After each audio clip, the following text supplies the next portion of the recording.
In January 2025, police detained the president of Vanke, China's largest property developer. He was released hours later. 11 months later, the company defaulted. State backing failed. And I'm David. What made everyone think a government guarantee meant anything when the moment came to actually use it?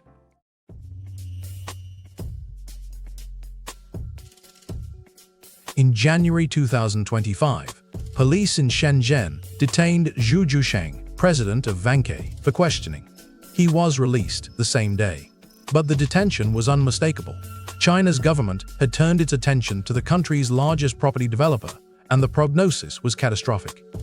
11 months later, Vanke defaulted. Not a full bankruptcy.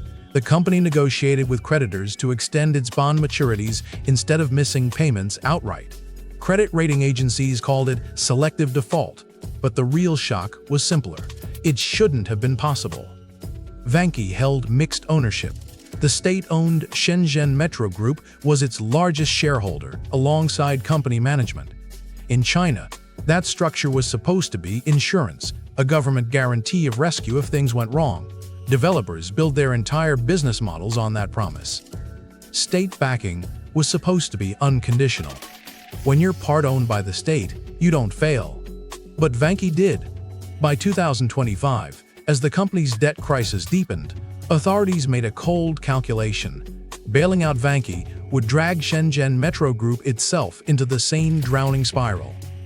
The developer owed 106.6 billion yuan in bonds due within a year and held only 79.8 billion in cash, a gap its collapsing sales couldn't fill. And contracted sales had plummeted 34.5% in 2024. Saving the developer would sink the state-owned entity trying to save it, so Beijing withdrew support. The developer was left to negotiate its own survival. For the first time, the state's implicit guarantee was broken. And that left everyone else in China's financial system asking the same question. If the state won't save a company like Vanke, what happens to the rest of us?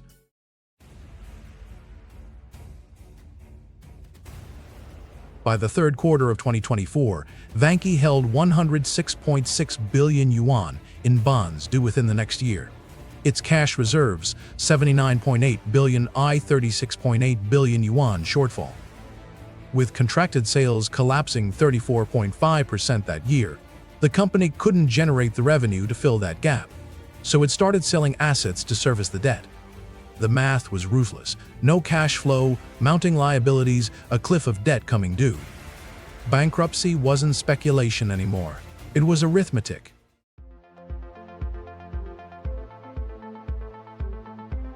The withdrawal of state support was deliberate. In January 2025, before Zhu's detention, Shenzhen State Assets Commission had made an explicit promise. In extreme circumstances, the state would step in to save Vanke. That pledge was supposed to be rock solid. Vanke's mixed ownership meant it had protection that purely private developers didn't. But by late 2025, that promise evaporated. Regulators were mapping out how deeply financial institutions were exposed to Vanke mortgage pools, developer loans held by regional banks, trust products that held Vanke debt. The exposure was systemic. Saving Vanke would mean transferring all that risk onto Shenzhen Metro Group itself, a state-owned company that already had its own liabilities. Authorities faced a brutal choice: bail out Vanke and watch a major state-owned enterprise sink under the same property sector weight, or let Vanke fall and contain the damage. They chose containment. The state pulled its support. It was the moment the system revealed itself. State backing wasn't unconditional. It was conditional on the calculus of risk. Mixed ownership didn't guarantee rescue. It guaranteed that rescue would be weighed against the cost to the state itself. For every developer watching, and for every financial institution holding property debt, that realization changed everything. If Vanke can't be saved, what does state ownership mean?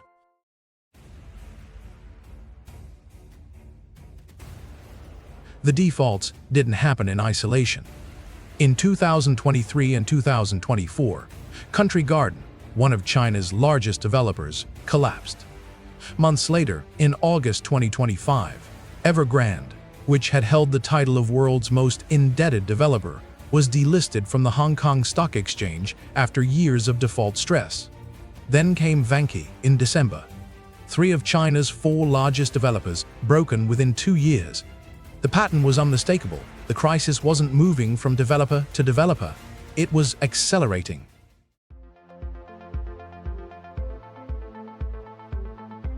Property development isn't isolated in China's financial system. It's the foundation everything else sits on. Mortgages are pooled into securitized products that regional banks buy. Developers take out loans from those same regional banks. Trust companies sell wealth management products backed by real estate. When a developer defaults, that shock ripples through every point in the chain. Vanke's crisis exposed just how deep the property sector's roots go. The company's default meant mortgage loans held by regional banks suddenly became non-performing. The owner stops paying because the apartment they're buying is worth less than their loan. Regional banks face losses. Trust products that promised returns backed by real estate now can't deliver. Investors panic and withdraw their money. But the real danger isn't any single institution. It's the cascade. Regional banks are already stressed. Second- and third-tier lenders, smaller institutions outside the major cities, are the most exposed to property debt. One developer's failure creates losses that threaten their solvency. Those failures create losses for the depositors who trust those banks. And those panics can spread. If one bank is seen as shaky, depositors rush to withdraw from others that look similar. The property crisis wasn't just about buildings and sales. It was about the stability of China's entire financial backbone.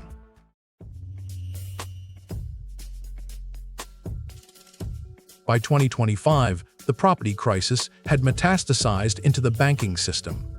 Vanke's default created a direct cascade of losses.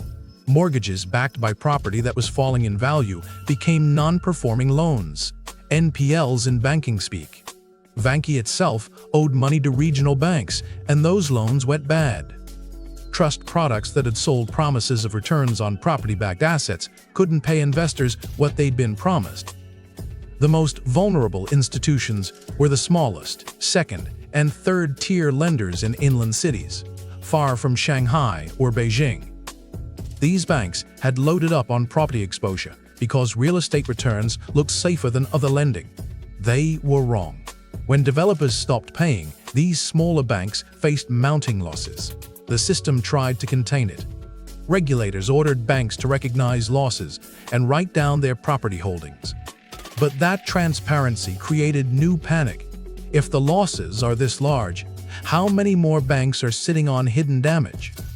Depositors, ordinary people with savings in smaller banks, began asking themselves, is my money safe? That question is the one Beijing most feared. Because once it's asked out loud, confidence evaporates. Deposits move out of perceived risky banks into the perceived safe ones. Smaller banks start to fail, not because they're insolvent, but because they can't meet deposit withdrawals. And once a bank run starts, it's nearly impossible to stop. That's the contagion Vanke's default could trigger.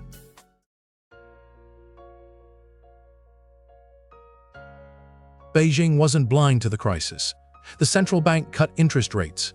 Authorities ordered banks to refinance mortgages, hoping to help homeowners keep up with payments.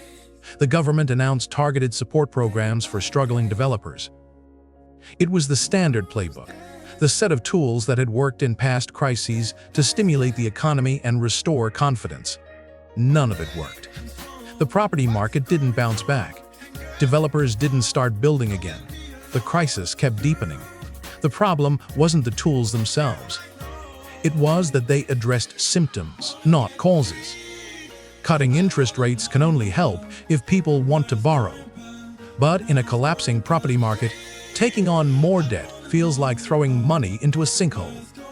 Refinancing mortgages keeps people in their homes, but it doesn't restore the belief that the apartment they're living in will ever increase in value. Targeted support for developers doesn't matter if developers have lost faith that the market itself will recover. By late 2025, Beijing had exhausted its conventional options. The state's standard toolkit didn't work because the problem wasn't a credit cycle anymore. It was something far deeper. The system was broken, and no interest rate cut was going to fix it. The choices coming next would have to be far more radical, or there would be nothing left to save.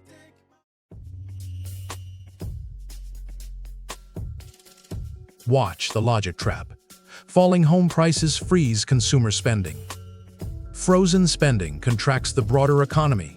Fewer factory orders, slower service sectors, layoffs spreading beyond real estate itself. Economic contraction erodes household wealth further. Wealth loss means even less spending, deeper contraction. The cycle feeds itself. And at the center of it all, Xi's core social contract prosperity through property ownership begins to fray. When that breaks, stability itself is at risk.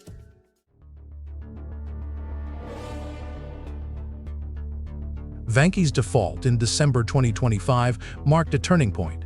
It wasn't just another developer failing, it was proof that the state's safety net had holes in it. Mixed ownership didn't guarantee rescue. State backing had limits.